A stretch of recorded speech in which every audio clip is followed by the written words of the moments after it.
안녕하세요. 이렇게 오늘 우리 농화성교부 형제 자매님들과 함께 교제할 수 있게 되어서 하나님께 감사드립니다. 하나님께 기도드리고 오늘 교제 시작하도록 하겠습니다. 함께 기도하시겠습니다. 언제나 우리를 사랑하시는 거룩하신 하나님 아버지 감사합니다.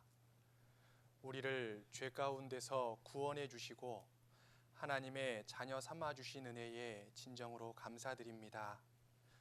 우리가 우리의 나머지 삶을 하나님의 은혜에 보답하는 삶과 또 하나님을 더욱 사랑하는 삶을 살아갈 수 있도록 도와주시옵소서.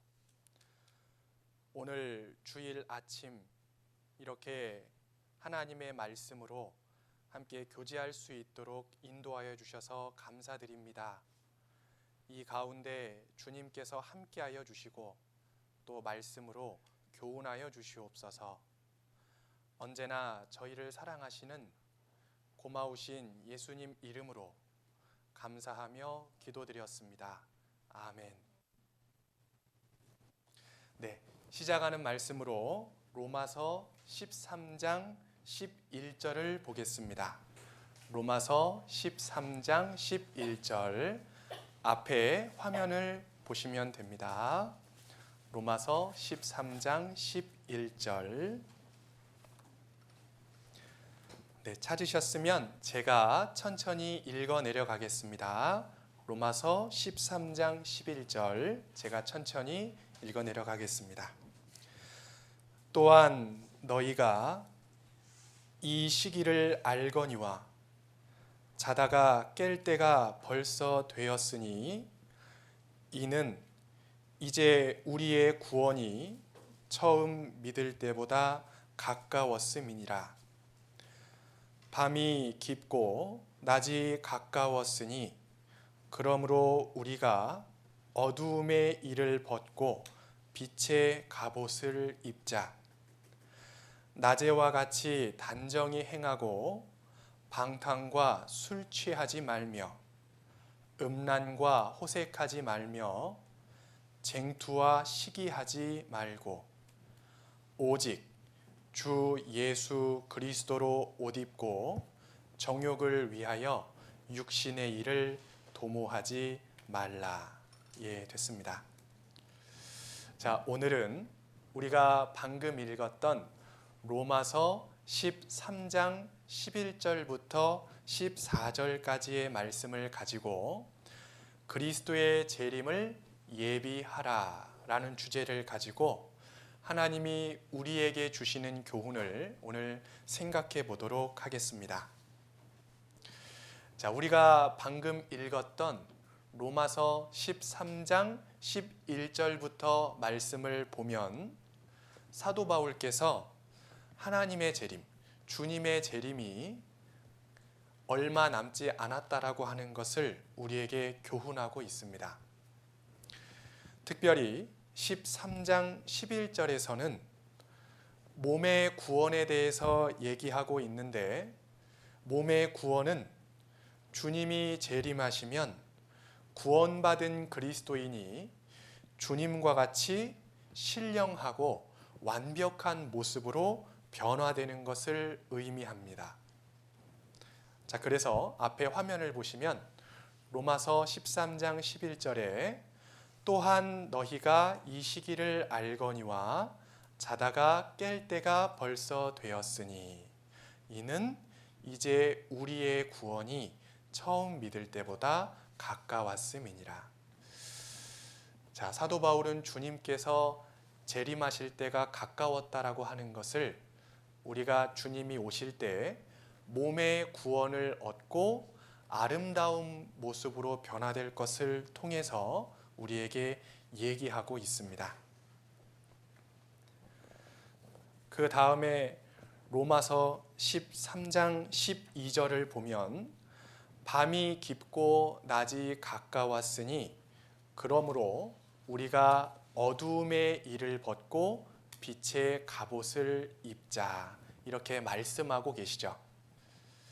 자, 우리가 하루를 살다 보면 가장 깜깜할 때, 가장 어두울 때, 그 시간은 바로 날이 새기 직전이 가장 깜깜하고 어둡습니다. 자, 앞에 그림을 같이 보겠습니다. 자, 그림을 보면 날이 새기 전, 동이 트기 전이 가장 어둡죠. 자, 날이 새기 바로 전이 가장 어두운 것처럼, 자, 우리가 살아가는 이 시대는 바로 날이 새기 전과 같은 시기라고 우리가 볼 수 있습니다. 자, 우리는 마치 창세기의 노아 시대 때 죄가 세상에 넘쳐났던 것처럼 죄가 충만한 시대에 살아가고 있고, 또 죄악의 밤이 가장 깊은, 가장 깜깜한 시기를 우리가 살고 있습니다. 이 시간이 지나면 성경에 기록된 대로 조만간 이 세상에 전례 없는 아주 무섭고 끔찍한 큰 환란이 닥치게 될 것입니다. 그래서 예수님의 피로 구원받은 그리스도인은 주님의 재림을 준비하고 주님을 맞이하기 위해서 미리 준비해야 합니다. 만약에 혹 구원받지 못한 사람이 있다면 주님이 오시기 전에, 하나님의 진노와 심판이 이르기 전에 얼른 구원받아야 됩니다. 자, 방금 읽었던 로마서 13장 말씀에 보면 사도 바울께서는 구원받은 그리스도인들에게 빛의 갑옷을 입어야 된다고 얘기하고 있습니다. 자, 이 말씀대로 구원받은 그리스도인은 하나님의 자녀답게 빛의 갑옷을 입고 주님을 맞이할 준비를 해야 됩니다. 성경 한 구절 더 찾도록 하겠습니다. 디모데후서 3장 1절입니다. 자, 앞에 제가 성경을 가지고 왔습니다. 디모데후서 3장 1절. 자, 제가 읽겠습니다. 내가 이것을 알라. 말세에 고통하는 때가 이르리니 사람들은 자기를 사랑하며 돈을 사랑하며 자긍하며 교만하며 회방하며 부모를 거역하며 감사치 아니하며 거룩하지 아니하며 무정하며 원통함을 풀지 아니하며 참소하며 절제하지 못하며 배반하여 팔며 조급하며 자고하며 쾌락을 사랑하기를 하나님 사랑하는 것보다 더하며 경건의 모양은 있으나 경건의 능력은 부인하는 자니 이 같은 자들에게서 내가 돌아서라. 자, 우리가 살아가는 이 시대는 주님의 재림이 임박한 시대, 마지막 시대입니다. 하나님은 이 마지막 시대에 이 시대를 살아가는 사람들이 죄 가운데에서 고통하는 때가 될 것이라고 말씀하셨습니다. 자, 특별히 방금 읽었던 디모데후서 3장 1절부터 5절에는 마지막 시대를 살아가는 사람들의 모습이 그대로 기록되어 있습니다. 자, 마지막 시대가 되면 될수록 사람들은 모두 이기적으로 변하게 되고 다른 사람, 타인을 생각하기보다는 오직 자기 중심적인 생각을 가지게 되며 또 특별히 돈을 사랑하게 될 것이라고 말씀하셨습니다. 자, 그래서 돈을 사랑하기 때문에 내가 돈을 얻기 위해서라면 그 어떠한 나쁜 일도 서슴없이 하게 되고 돈 때문에 사람들이 쉽게 원수가 되고 또 심지어는 사랑하는 가족들까지도 처자식을 버리는 일들이 빈번하게 일어나는 시대에 우리가 살아갑니다.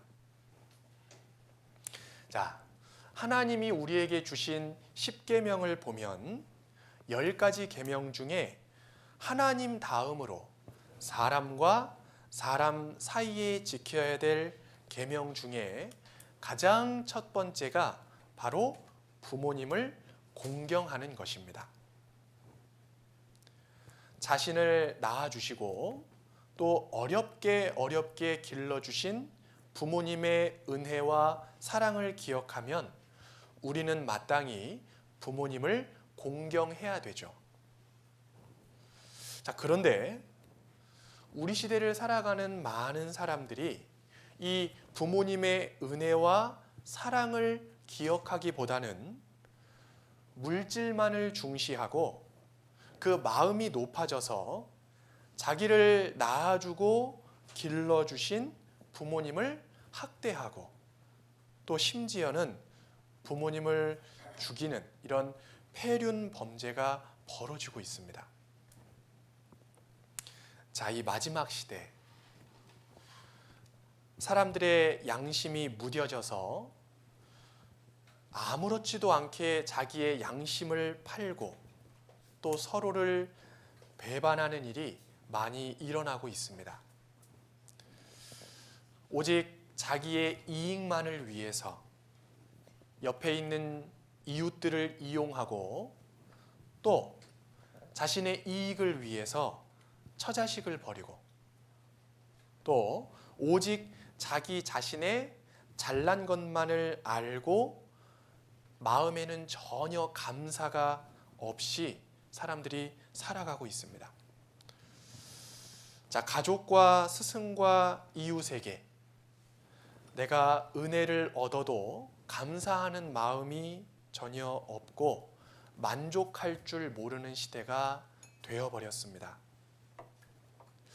우리가 이 시대 사람들을 생각해 보면 이 사람들의 인격이 굉장히 무자비하고 또 무정하고 많이 사납죠. 자신에게 조금이라도 피해를 입히면 그것을 참지 못하는 시대가 바로 우리 시대입니다. 이 시대 사람들은 절제하지 못하고 매사에 조급하고 공격적인 성향을 가지고 살아가고 있습니다. 자, 그리고 무엇보다 생각하기를 싫어하고 옳고 그름을 따지기보다는 자신의 기분과 또 육신을 즐겁게 하는 즉흥적이고 자극적이고 쾌락적인 것을 쫓아 살아가는 시대가 바로 우리 시대입니다. 그래서 하나님은 쾌락 사랑하기를 하나님 사랑하는 것보다 더하다고 말씀하십니다. 자, 이러한 세상에서 과연 우리가 어떻게 살아가야 될까요? 우리는 이것을 생각해 봐야 될 겁니다. 자, 앞에 보면 우리 시대 사람들이 이렇습니다. 돈을 사랑하고 또 남의 것을 훔치고 서로 싸우고 또 어른을 공경하지 않고 또 사람들이 잔인하고 또 서로 비난하는 시대. 이러한 모습이 우리 시대죠. 자, 사도 바울은 이러한 세상과 사람들 속에서 돌아서라라고 우리에게 권하고 있습니다. 우리는 이러한 세상의 모습 속에서 돌아서야 됩니다. 자, 마지막 때가 되면 될수록 세상의 죄는 더욱 넘쳐나고 가득 차게 될 것입니다.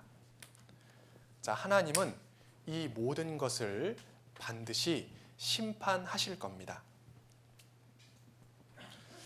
자, 이 가운데 하나님의 은혜를 깨닫고 구원받은 그리스도인은 이 악한 세상에서 돌아서야 됩니다. 하나님께로 돌아서서 우리가 살아가야 되죠. 자, 우리가 돌아선다라고 하는 말의 의미는 구별되는 삶을 사는 것을 의미합니다. 다시 재림하실 주님을 맞이할 그리스도인은 이 세상의 모든 악한 것으로부터 구별되어야 됩니다.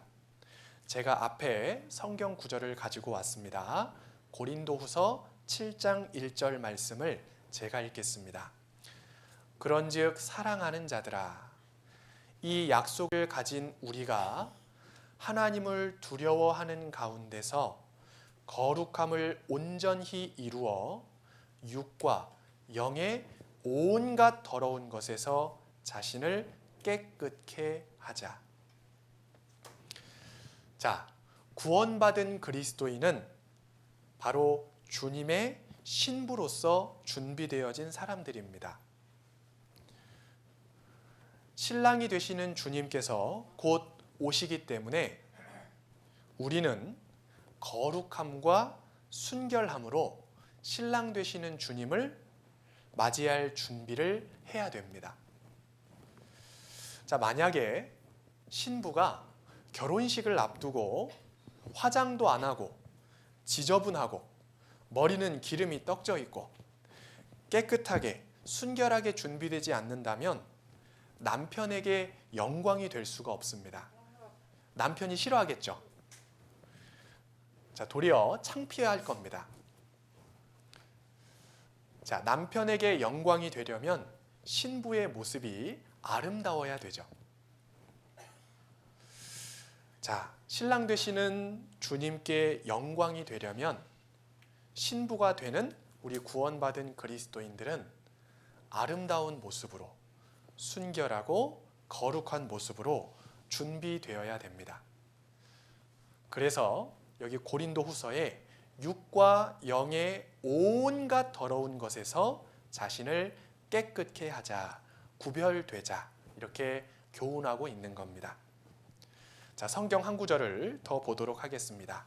앞에 보시면 데살로니가전서 5장 5절입니다.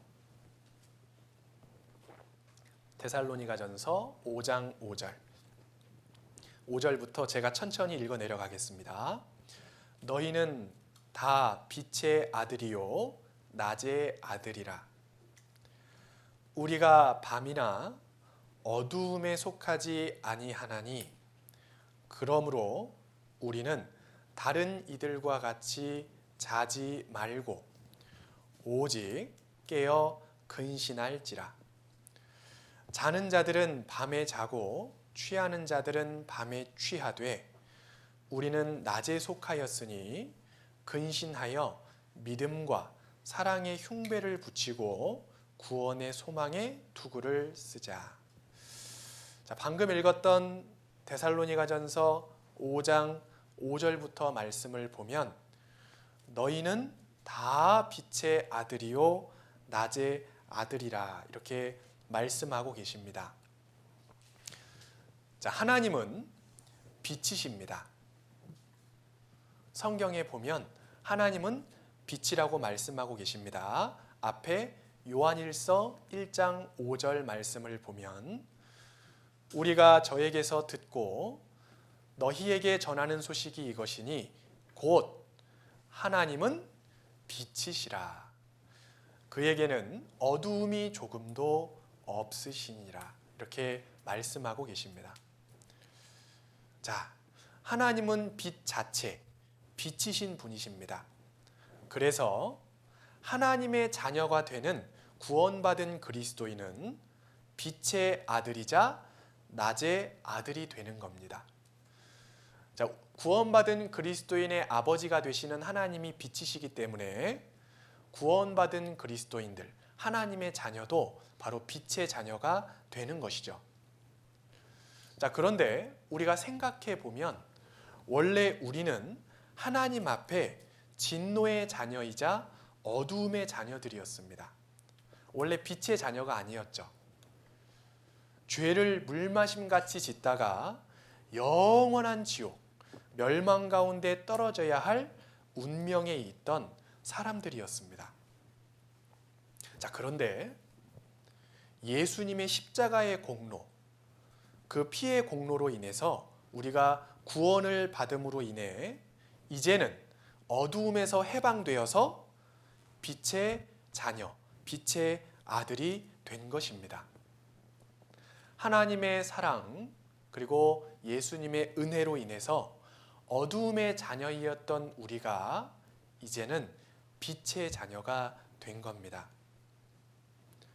자, 그렇다면 우리가 빛 되시는 하나님의 자녀가 되었기 때문에 자, 이제는 우리가 빛의 자녀처럼 하나님의 자녀처럼 우리가 합당하게 살아가야 됩니다.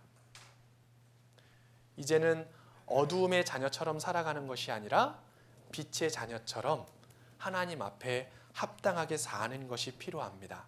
자, 그래서 이 앞에 성경에 보면요.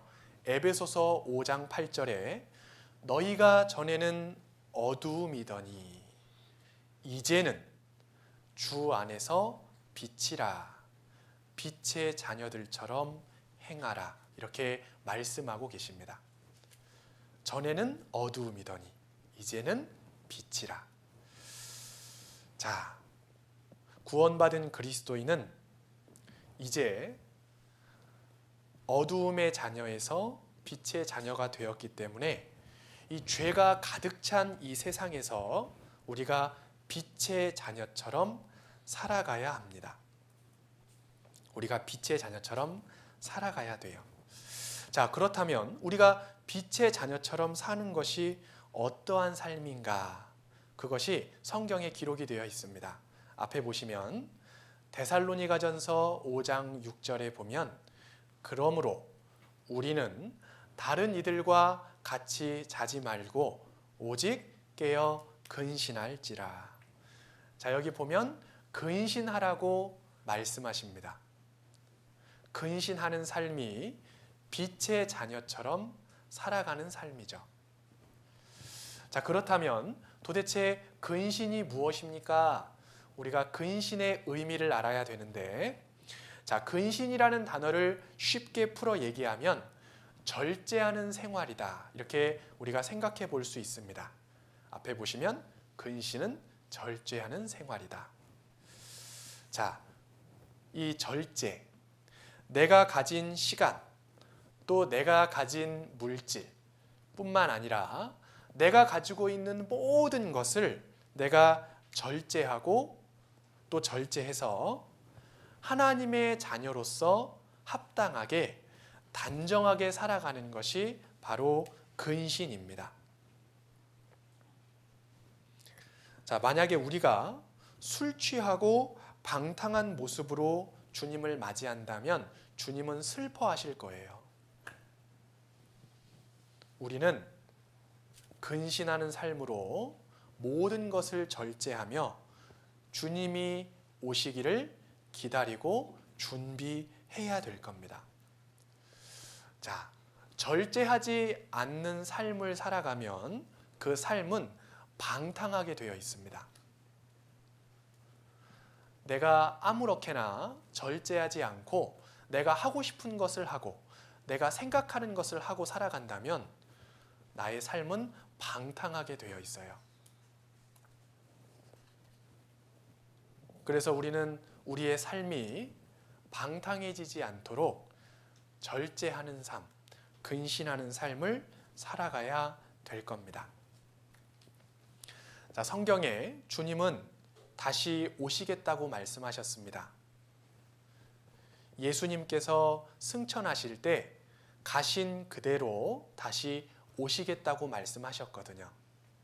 자, 그렇다면 주님은 언제 오실까? 자, 주님은 성경에 보면 내가 도적같이 올 거다 이렇게 말씀하셨습니다. 도적같이 우리가 생각지 못한 때에 주님이 오시겠다고 말씀하셨는데, 자, 사실 이 세상 어두움에 파묻혀 살아가는 사람들에게는 정말 주님이 도적과 같이 오실 겁니다. 갑자기, 급작스럽게, 전혀 생각지 못할 때에 주님이 오실 거예요.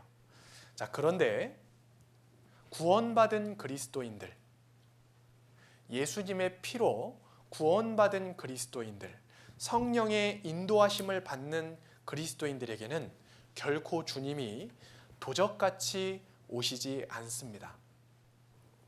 자, 물론 우리가 주님이 다시 오시는 그 날, 또 그 시간을 정확히 알 수는 없습니다. 자, 성경에도 보면 마태복음 25장 13절에 그런즉 깨어 있으라. 너희는 그 날과 그 시를 알지 못하느니라. 이렇게 말씀하셨거든요. 우리가 주님이 언제 재림하시는지, 언제 다시 오시는지 그 날과 그 시간을 알 수는 없지만 구원받은 그리스도인이 하나님의 말씀 위에 굳게 서서 성령을 쫓아 살아가는 삶을 살면 주님의 재림이 가까웠다라는 사실을 미리 알 수 있기 때문에 주님의 재림을 대비하면서 하루하루를 살아갈 수 있는 겁니다. 구체적으로 주님의 재림하는 날짜와 시간은 알 수 없지만 분명한 건 주님이 다시 오신다라고 하는 것을 알고 있기 때문에 우리가 하루하루를 주님 오실 날을 준비하면서 살아갈 수 있는 거예요. 자, 예를 한번 들어보겠습니다. 자, 앞에 한번 그림을 보시죠. 자, 성경 창세기에 보면 몇 가지 사건이 기록되어 있습니다. 자, 첫 번째 사건, 바로 노아 홍수 사건이죠. 자, 이 노아 홍수 때 하나님은 노아에게 미리 비가 올 것을 얘기하셨습니다. 그리고 이 세상을 물로 심판할 것을 얘기하셨죠. 자, 노아는 하나님께서 가르쳐 주셨기 때문에 이 세상이 물로 심판될 것을 알고 있었습니다. 물론 몇 월 며칠 날 몇 시에 물로 심판할 거다 구체적으로 날짜와 시간은 알 수 없었지만 하나님이 물로 심판할 것이고 그 시간이 얼마 남지 않았다라고 하는 것을 노아에게 가르쳐 주셨어요. 하나님이 노아에게 가르쳐 주신 이유는 노아는 당대의 의인이요 하나님을 잘 섬기는 사람이라고 성경에 기록되어 있습니다. 하나님은 이 노아 홍수 때 노아에게 미리 이 물로 심판하실 것을 가르쳐 주셨습니다. 자, 그리고 두 번째 사건은 바로 소돔과 고모라가 이 불로 심판을 받은 사건이죠. 자, 이 소돔과 고모라가 불로 심판을 받을 때에도 하나님이 누구에게 미리 가르쳐 주셨냐면 바로 아브라함에게 가르쳐 주셨습니다. 하나님이 갑자기 소돔과 고모라를 심판한 것이 아니라 미리 아브라함에게 가르쳐 주셔서 그 소돔과 고모라 성에 있는 롯, 그 롯을 구원하라고 말씀하셨죠. 건져내기를 원하셨습니다. 자, 하나님은 이 소돔과 고모라의 이 불심판도 미리 아브라함에게 가르쳐 주셨습니다. 그리고 세 번째, 이 남유다, 이스라엘 백성들이 두 나라로 나뉘어졌는데 이 남유다 백성들이 하나님 앞에 계속 죄를 짐으로 말미암아서 하나님이 바벨론이라는 나라를 통해서 심판하실 것을 이 예레미야 선지자에게 미리 가르쳐 주셨습니다. 자, 이처럼 노아 홍수 때 하나님이 노아에게 가르쳐 주셨고 소돔과 고모라 때도 아브라함에게 가르쳐 주셨고 또 남유다가 멸망할 때도 예레미야에게 미리 가르쳐 주셨던 것처럼 자, 이 마지막 시대도 주님이 언제 오실지 그 재림하실 거라고 하는 사실을 구원받은 그리스도인들에게 미리 주님은 가르쳐 주십니다. 이 성경을 통해서 말씀을 통해서 우리에게 가르쳐 주세요. 그래서 앞에 말씀을 보면 요한복음 16장 13절에 그러하나 진리의 성령이 오시면 그가 너희를 모든 진리 가운데로 인도하시리니 그가 자의로 말하지 않고 오직 듣는 것을 말하시며 그 다음이 중요하죠. 장래 일을 너희에게 알리시리라. 장래 일을 가르쳐 주시겠다고 말씀하셨습니다. 자, 주님께서는 구원받은 그리스도인들, 깨어서 사는 사람들에게 장래 일을 미리 말씀해 주시고 또 그 말씀해 주신 것을 이룰 것이라고 하는 것을 우리에게 알려주셨습니다. 주님은 우리에게 알려주신 그대로 반드시 이 땅에 오시고 그리고 그 이후에 이 세상을 심판하실 겁니다. 자, 요한계시록 22장 20절에 보면 주님께서 이렇게 말씀하셨습니다. 이것들을 증거하신 이가 가라사대 내가 진실로 속히 오리라. 이렇게 말씀하셨어요. 자, 주님은 다시 오신다고 말씀하셨기 때문에 자, 그렇다면 우리는 주님이 오신다고 했으니까 주님을 기쁨으로 맞이할 수 있어야 될 겁니다. 자, 만약에 주님이 오셨는데 우리가 주님을 기쁨으로 맞이하지 못하고 부끄럽게 맞이한다면 주님이 슬퍼하실 거예요. 우리는 주님을 기쁨으로 맞이해야 됩니다. 자, 우리가 주님을 기쁨으로 맞이하려면 우리가 구원받은 이후에 우리의 나머지 삶 속에서 주님의 말씀에 순종하는 삶도 살고 또 아직 구원받지 못한 사람들에게 전도하는 삶도 살아가면서 주님을 위한 삶을 살아야 주님이 오실 때 우리가 주님을 기쁘게 맞이할 수 있을 겁니다. 자, 하나님은 우리 각자에게 시간을 허락하셨습니다. 우리가 그 시간을 나 자신만을 위해서 사용하는 것이 아니라 주님의 기쁨을 위해서 사용해야 되리라고 생각합니다.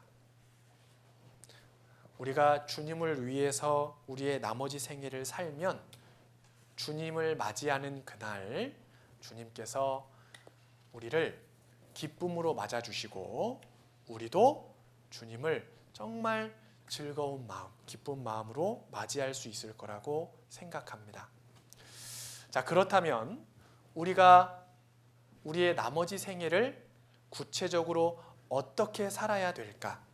어떻게 사는 것이 주님 앞에 영광과 기쁨이 되고 또 주님을 기쁨으로 맞이할 수 있을까를 나머지 시간 생각해 보도록 하겠습니다. 자, 첫 번째, 아까 우리가 읽었던 로마서 13장에 보면 어두움의 일을 벗어야 된다고 우리에게 말씀하십니다. 자, 앞에 화면을 보겠습니다. 로마서 13장 12절에 보면 밤이 깊고 낮이 가까웠으니 그러므로 우리가 어두움의 일을 벗고 빛의 갑옷을 입자. 자, 밤이 깊고 낮이 가까웠다라고 하는 말은 마치 그 어두운 새벽에서 점차 밝아오는 아침이 되는 것처럼 이제 빛 되시는 주님께서 재림하실 날이 얼마 남지 않았다라고 하는 것을 우리에게 말씀하고 계시는 겁니다. 그래서 우리가 어두움의 일을 벗고 어두움의 일을 벗자 이렇게 우리에게 말씀하고 계십니다. 자, 어두움의 일을 벗는 것 이게 무슨 의미일까? 자, 그리스도인이 어두움 가운데 행한다라고 하는 것은 하나님과 또 여러 성도들 앞에서 부끄러운 일을 행하는 것입니다. 우리는 그리스도인으로서 하나님 앞에 합당치 못한 양심에 거리끼는 모든 생활을 모두 벗어버려야 될 거예요. 자, 앞에 그림을 보겠습니다. 자, 보면 어떤 사람이 이렇게 있는데, 자, 이 사람이 어떠한 생활을 살았냐면 이러한 삶을 살았습니다. 자, 싸우고, 또 우상 숭배, 하나님을 섬기지 않고 다른 것을 더 좋아하고, 또 시기하고, 그리고 미워하고, 그리고 이렇게 도박하는 거죠. 화투 이런 거 하시죠. 이런 걸 또 한 겁니다. 그리고 방탕하게 술 먹고 술주정 부리고 이렇게.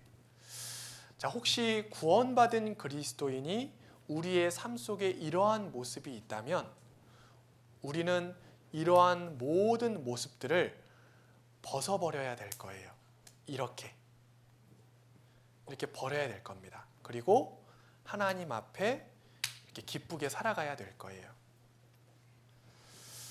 자, 만약에 우리가 이러한 어두움의 일들을 벗어버리지 않고 가지고 있다가 주님 다시 오실 때 주님을 맞이한다면 너무 부끄러울 겁니다.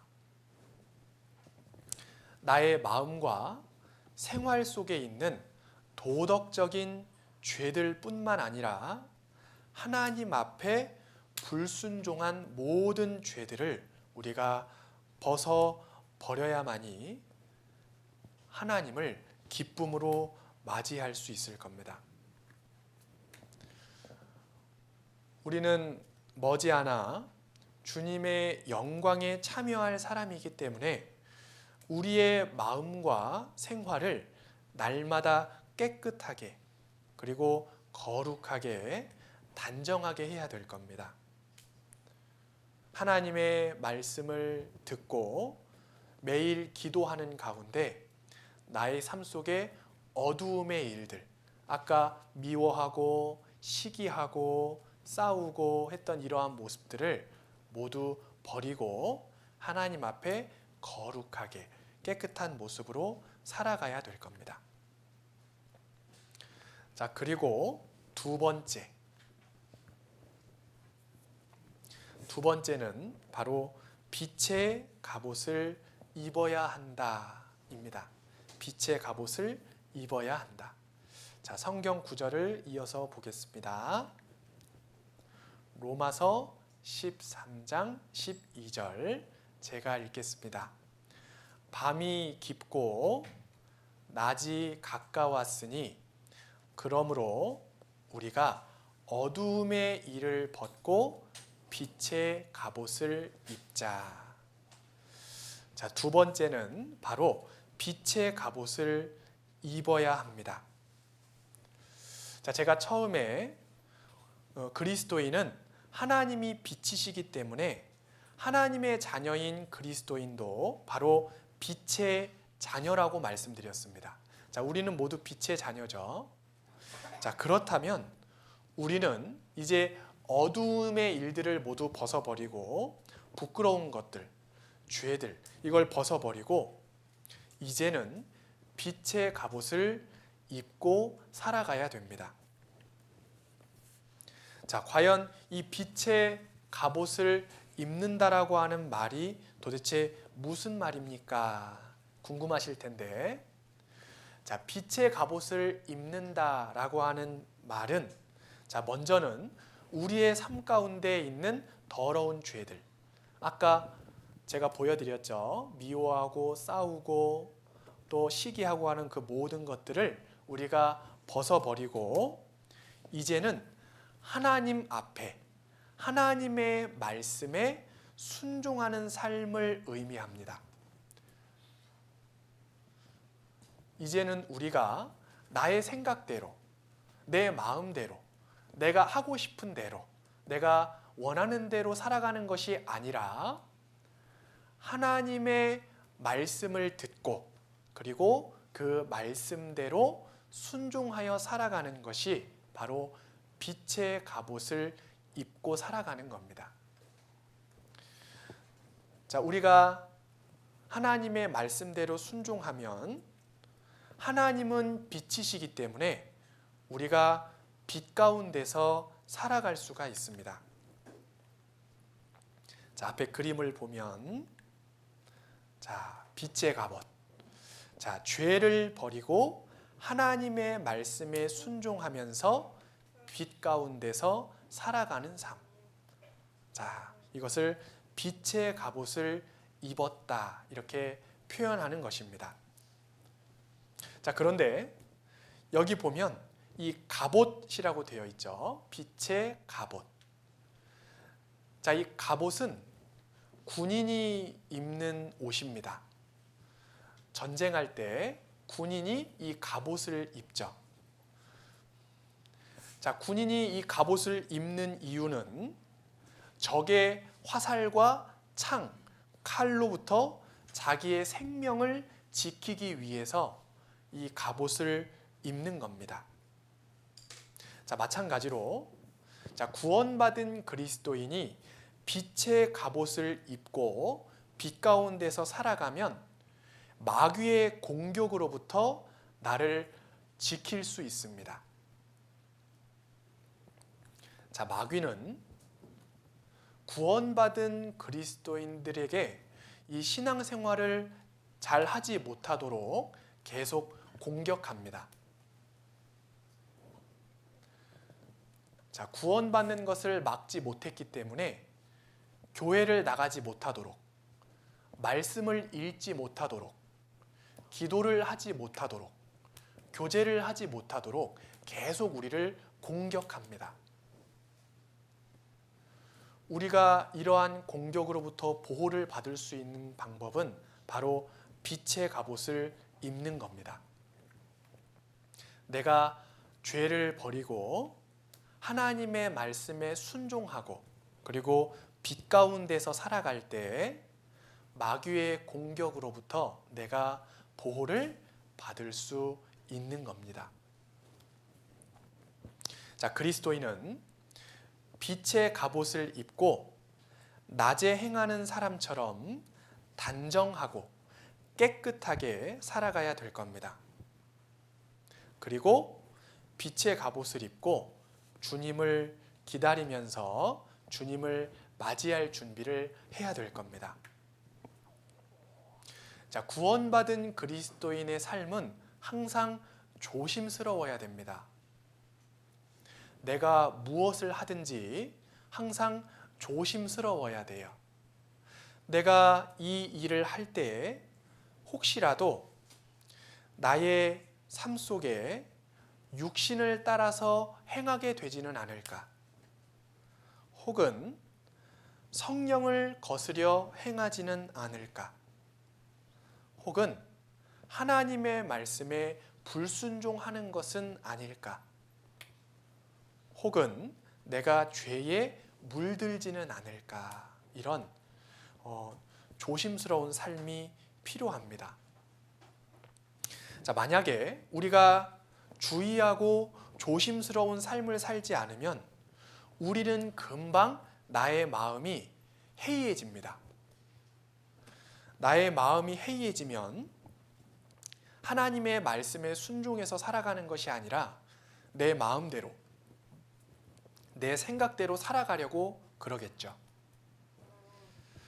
자, 우리는 그렇게 되지 않도록 하나님의 말씀대로 빛의 갑옷을 입고 그리고 빛 가운데에서 하나님의 말씀에 순종하며 살아가야 될 겁니다. 그러려면 나의 삶 속에 말씀과 기도와 그리고 교제가 항상 있어야 될 겁니다. 자, 그리고 세 번째, 우리가 하나님의 그 말씀대로 살아가는 방법, 세 번째는 자, 단정히 행하는 삶입니다. 우리가 주님의 재림을 예비하고 준비하는 모습으로 단정히 행하는 삶, 이것이 필요합니다. 자, 앞에 말씀을 보면 로마서 13장 13절 말씀 제가 읽겠습니다. 낮에와 같이 단정히 행하고 방탕과 술 취하지 말며 음란과 호색하지 말며 쟁투와 시기하지 말고. 자, 세 번째는 바로 단정하게 행해야 된다라는 겁니다. 자, 오늘 우리가 이렇게 교회에 나왔기 때문에 이렇게 단정하게 옷도 입고 예쁘게 화장도 하고 또 이렇게 단정한 모습으로 이렇게 나와 있죠. 만약에 집에 혼자 있다면 그냥 내 마음대로 내가 입고 싶은 대로 편한 옷 입고 있을 겁니다. 그런데 우리가 교회에서 사랑하는 형제자매들도 보고 말씀도 배우기 때문에 거기에 걸맞게 이렇게 단정한 옷으로, 단정한 차림으로 이렇게 나와 있죠. 자, 이와 같이 우리는 하나님을 맞이할 사람으로서, 이 주님의 재림을 준비하는 사람으로서 단정한 차림으로 준비하고 있어야 됩니다. 자, 결혼할 신부가 신랑을 맞이할 때 예쁜 드레스를 입고 단정하게 준비하고 있으면 신랑이 기뻐할 겁니다. 자, 우리도 단정한 모습으로 준비하고 있어야 되는데, 자, 그리스도인이 이 단정히 행하는 모습이 어떠한 삶이냐면, 자, 그리스도인으로서 합당한 삶을 살아가면서 언제라도 주님을 맞이할 수 있는 준비를 하고 살아가는 게 바로 단정히 행하는 삶입니다. 만약에 주님이 오셨을 때 내가 그리스도인으로서 가지 말아야 할 곳에서 주님을 맞이했다든가, 뭐 예를 들어서 뭐 오락실, 뭐 노래방, 뭐 이런 데 있잖아요. 그런 데서 주님을 맞이했다면 참 부끄럽겠죠. 또 내가 먹지 말아야 될 것을 먹다가 주님을 맞이했다면 또 부끄러울 겁니다. 뭐 예를 들어서 술을 먹는다든지 뭐 그런 거 먹다가 주님을 맞이하면 주님이 또 슬퍼하실 거예요. 내가 가지 말아야 할 곳에 있다가 주님을 맞이한다든지, 자, 그러면 안 될 겁니다. 우리는 주님이 언제 오시든지 당당하게, 그리고 정말 기쁜 마음으로 주님을 맞이할 수 있도록 그리스도인으로서 합당치 못한 것들, 합당치 못한 곳, 또 합당치 못한 일, 또 합당치 못한 기타 여러 가지 것들을 우리가 조심하고 그 일에 우리가 넘어지지 않도록 우리가 스스로를 지키며 단정하게 살아가야 될 것입니다. 자, 낮에 행하는 사람들은 단정하게 하고 다닙니다. 이렇게 옷도 깔끔하게 입고 얼굴도 예쁘게 하고 이렇게 단정하게 행하죠.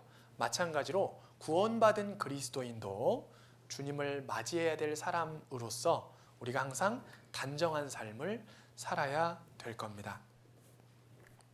자, 그리고 네 번째는 방탕과 술 취함과 음란과 호색에 빠지지 말아야 됩니다. 자, 말씀 보겠습니다. 로마서 13장 13절에 보면 낮에와 같이 단정히 행하고 방탕과 술 취하지 말며 음란과 호색하지 말며 쟁투와 시기하지 말고. 자, 이 말씀에 보면 특별히 구원받은 그리스도인이 주님을 맞이할 준비를 하면서 이것은 절대 하지 말아야 된다 이렇게 말씀하고 있는 것들이 있습니다. 우리 아이들 가르칠 때도, 엄마가 아이들 가르칠 때도 위험한 것들은 이거는 절대 하면 안 된다 이렇게 가르쳐 주잖아요. 그런 것처럼 주님도 이 마지막 시대를 살아가는 그리스도인들에게 꼭 필요한 것들, 하지 말아야 될 것들을 몇 가지를 말씀하셨어요. 그중 첫 번째가 방탕과 술 취하는 것. 자, 우리 시대에 많은 사람들이 술을 먹습니다. 그리고 술을 먹고 많이 실수하죠. 얼마나 사람들이 술을 좋아합니까? 자, 그런데 구원받은 그리스도인은 이 술을 먹어서는 안 될 겁니다. 성경에 보면 술 취하지 마라 이렇게 말씀하신 구절도 있고 술을 쳐다보지도 마라 이렇게 말씀하신 구절도 있습니다. 자, 술을 쳐다보지 말라 그랬으니까 당연히 먹지 말아야 되겠죠. 우리는 술을 가까이 해서는 안 됩니다. 어떠한 이유에서든 구원받은 그리스도인은 술을 먹어서는 안 돼요. 자, 그리고 음란과 호색하지 말며. 자, 마지막 시대가 되면 될수록 이 성적인 죄, 특히 이 음란이 가장 많은 사람들이 짓는 이 죄입니다. 제가 아까 말씀드렸던 소돔과 고모라는 이 음란의 죄, 성적인 죄가 아주 타락한 도시였거든요.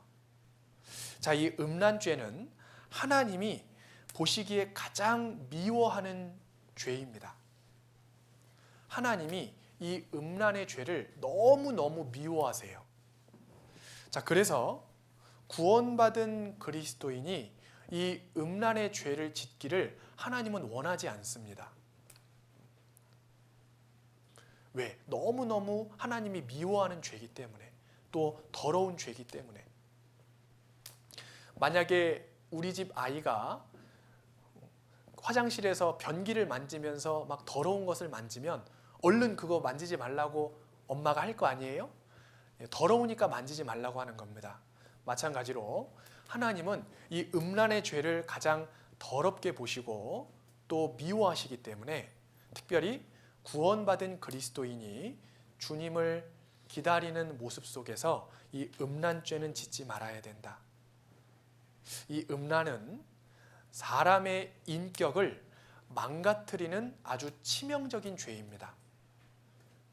사람의 인격을 망가뜨려요. 그래서 우리는 이 죄를 특별히 조심해야 될 겁니다. 자, 앞에 그림 보면 이렇게 술 마시고 또 화투, 노름하고 또 이렇게 음란한 남편이 있는데도 다른 남자를 생각하는 이러한 아주 음란한 것들을 우리는 이렇게 하지 말아야 될 거예요. 하나님이 특별히 하지 말라고 말씀하셨습니다. 자, 그리고 다음. 자, 쟁투와 시기하지 말아야 한다. 자, 하나님은 이 쟁투와 시기를 하지 말라고 말씀하셨습니다. 로마서 13장 13절 뒤에 보면 쟁투와 시기하지 말고. 자, 이 쟁투와 시기 이것이 무엇을 얘기하냐면 바로 다투는 것을 얘기합니다. 싸우는 거죠. 우리 가끔 다투시죠? 가족들하고도 싸울 때도 있고 친구들하고 싸울 때도 있고 심지어는 교회 안에서 성도들하고 다투는 분도 계시더라고요. 자, 우리는 다투지 말아야 됩니다. 하나님은 다투지 말라고 말씀하셨어요. 다투지 마라. 우리는 다투지 말고 서로 사랑해야 됩니다. 자, 성경에 보면 하나님 예수님께서 내가 너희를 사랑한 것과 같이 너희는 서로 사랑해라 이렇게 말씀하셨습니다. 자, 주님이 우리에게 보여주신 사랑은 희생하는 사랑, 헌신하는 사랑, 그리고 오래 참아주신, 오래 기다려주신 사랑입니다. 자, 우리가 그 사랑을 가지고 서로 사랑해야 될 거예요. 서로 오래 참아주고 또 서로를 위해서 내가 희생하고 서로를 위해서 헌신하고 우리가 이렇게 사랑하는 것이 하나님 보시기에 합당할 겁니다. 우리는 서로 싸우지 말고 서로 사랑해야 됩니다. 자, 특별히 로마서라는 성경에 보면 너희는 모든 사람들과 더불어 평화해야 된다, 화평해야 된다 이렇게 말씀하셨습니다. 자, 우리가 싸우지 않고 모든 사람들, 만나는 사람마다 서로 사랑하고 또 평화해야 되는 이유가 있습니다. 왜 그래야 되냐면 우리가 서로 평화해야만이 전도가 되기 때문에 그렇습니다. 만약에 서로 싸우고 다투고 미워한다면 전도가 될 수가 없겠죠. 우리가 서로 사랑해야만이, 서로 평화하고 화평하고 서로 잘 지내야만이 우리가 전도할 수 있습니다. 그렇기 때문에 서로 싸우지 말라고, 서로 더 사랑하라고 이렇게 말씀하시는 겁니다. 여기 보면 이렇게 두 사람이 싸우고 있죠? 말다툼하고 있습니다. 이것을 하면 안 되겠죠. 우리는 싸우면 안 될 겁니다. 자, 그리고 마지막 6번째, 예수 그리스도로 옷 입어야 된다. 우리는 예수 그리스도로 옷을 입어야 됩니다.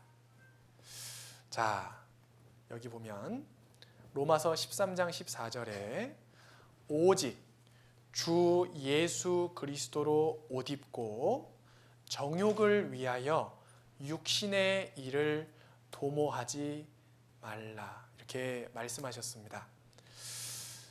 자, 우리는 예수 그리스도로 옷을 입어야 되는데, 자, 예수 그리스도로 옷을 입는다는 말씀이 도대체 무슨 의미인가? 자, 이것을 우리가 좀 몇 가지를 생각해 보겠습니다. 자, 예수 그리스도로 옷을 입는다. 이 말의 의미가 우리가 세 가지로 생각해 볼 수 있는데, 앞에 보시면 제가 정리해 왔습니다.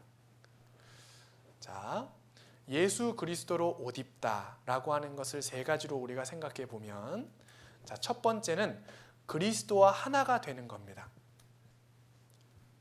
그리스도와 하나가 되는 것. 자, 원래 나와 주님은 별개였죠. 그런데 나를 구원해 주심으로 말미암아서 비로소 나는 주님과 이제 하나가 되었습니다. 사랑으로 하나가 되었죠. 자, 그리고 두 번째는 그리스도를 닮아가는 겁니다.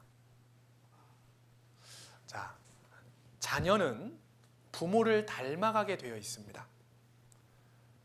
시간이 지나면 자녀는 부모를 닮아가요. 좋은 면도 닮아가고 안 좋은 면도 닮아가고.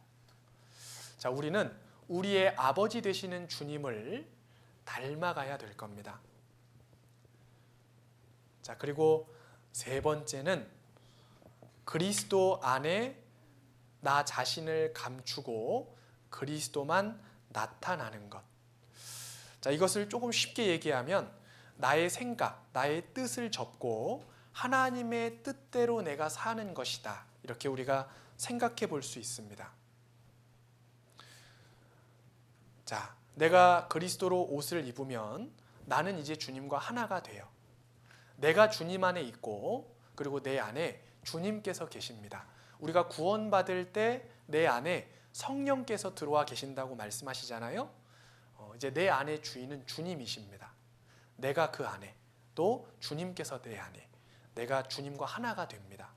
그리고 두 번째는 그리스도를 닮아가요. 점점 주님의 모습을 내가 닮아갑니다. 자, 갈라디아서라는 성경에 보면 성령의 9가지 열매가 나와 있는데, 제가 천천히 하나하나 한번 얘기해 보겠습니다. 오직 성령의 열매는 사랑과 희락과 화평과 오래 참음과 자비와 양선과 충성과 온유와 절제니 이와 같은 것을 금지할 법이 없느니라. 자, 이러한 모습들을 내가 점점점 닮아가는 거예요. 성령의 9가지 열매는 우리 주님의 모습입니다. 주님은 사랑 자체이시죠? 또 희락이 주님께 있습니다. 주님은 나를 대해서 오래 참아주셨어요. 자, 이러한 모습들을 우리가 주님을 닮아가면서 이 성령의 열매를 맺어가는 것, 그것이 주님을 닮아가는 거다.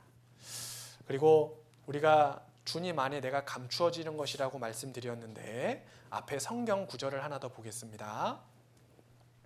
갈라디아서 2장 20절에 보면 내가 그리스도와 함께 십자가에 못 박혔나니 그런즉 이제는 내가 산 것이 아니요 오직 내 안에 그리스도께서 사신 것이라. 이제 내가 육체 가운데 사는 것은 나를 사랑하사 나를 위하여 자기 몸을 버리신 하나님의 아들을 믿는 믿음 안에서 사는 것이라. 이렇게 말하고 있습니다.